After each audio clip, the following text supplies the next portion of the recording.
Halo Reach is different from other Halo games. Instead of overcoming impossible odds through luck and will, you lose. This type of story has never really been told before in the Halo franchise. So why would Bungie change their story style now? For what purpose was Halo Reach made? First saw Halo, were you blinded by its majesty? Blinded? Paralyzed? Dumbstruck? No.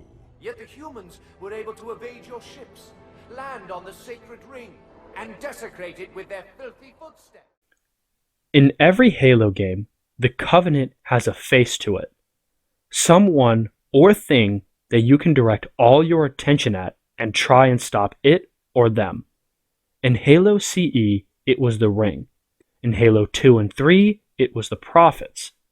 A common theme among these is that they are all extensions to the Covenant's religion and ideology. On the surface, the Covenant of Halo Reach has no face. There is no ring that they are fighting for, or prophets directing the operation. The evidence of the Covenant religion is a sword running at you down a hallway. But that sword is the face of the Covenant in Reach. The face of the Covenant in Halo Reach is the military itself. Compared to the other Halo games, the design of the Covenant of Reach is very militaristic. The Covenant of old wore bright, ceremonial colors and similar outfits, which makes them look like strange aliens. But in Reach, every member of the Covenant has dark, specialized armor. Every piece of armor looks as though someone crafted it with the idea that it would be used on the battlefield. When looking at the Covenant, you don't see aliens. You see soldiers, a command structure, and a complexly designed military fighting force. But the design of the Covenant is not the only thing that shows us that the face of the Covenant is the military. The actions of the Covenant are also of particular note. In other games, the Covenant is trying to recover an important religious artifact, but Reach is different. The Covenant isn't chasing anything. They are only here to burn, conquer, and spill as much blood as possible. The fate of the megacity, New Alexandria, shows us the true actions of the Covenant. New Alexandria is just a city full of innocent civilians who are just trying to live their lives in peace. There is no strategic reason for the Covenant to attack this place, no UNSC base, or any other strong military presence. Just people living their lives. Yet the Covenant attacked this place and massacred the people. The mission of the UNSC during the attack is not to beat the Covenant and win, it's just to survive, to evacuate, and to save as many civilians as possible. Once the city is glassed, once the humans have been killed, once the UNSC has retreated, once their lust for violence has been filled, they leave, acting as though the blood on their feet shall not stain their walk.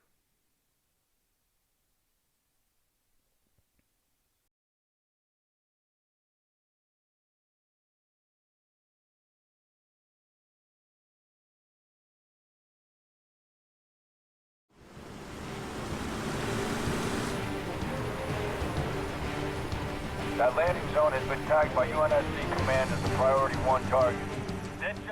There is a conflict that exists between the war in the Halo games and the actual conflict. Despite what the Halo games would lead you to believe, humanity is losing the war with the Covenant. Most of the games do not acknowledge this fact.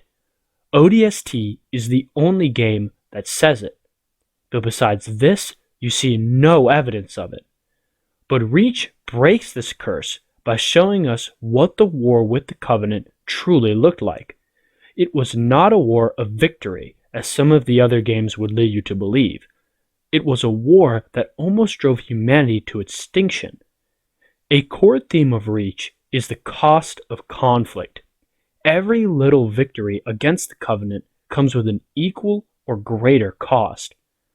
At the beginning of the game, it's just the lives of a few men and farmers. Then more men lose their lives.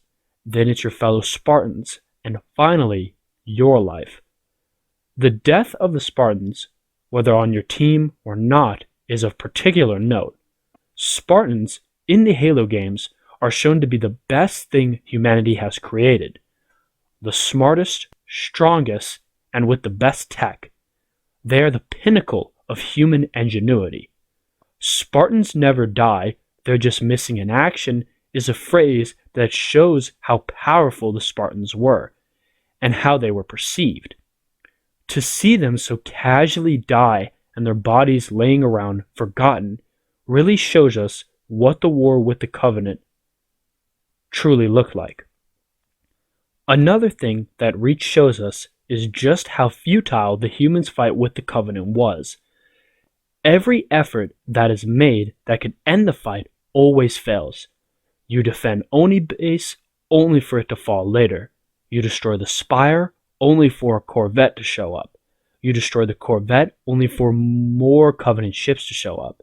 You manage to destroy the Covenant jamming devices only for the city to be glassed. And in the end, all of your efforts are pointless. No matter what kind of fight you put up, the Covenant still captures Reach.